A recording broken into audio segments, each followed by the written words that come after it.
Hey guys, આજે આપણે આવી ગયા છીએ અમદાવાદને એક્સપ્લોર કરવા માટે અને આવી ગયા છીએ ઓલ્ડ સિટીમાં સૌથી પહેલા પ્લેસમાં ભદ્ર ફોર્ટે, જે 1411માં સુલતાન અહમદ શાહે બનાવ્યો હતો.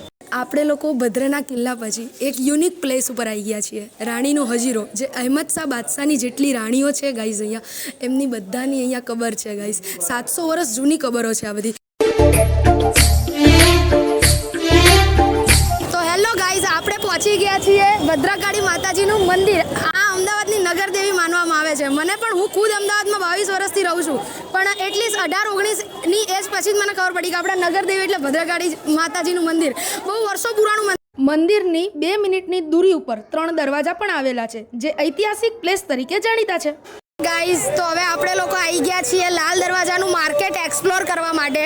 અહીંયા તમે ખરીદી કરી શકો છો કોઈ બી વસ્તુની. તમે જોઈ શકો છો ગાઈઝ. જો પાર્ટ 2 માટે ફોલો કરી દેજો.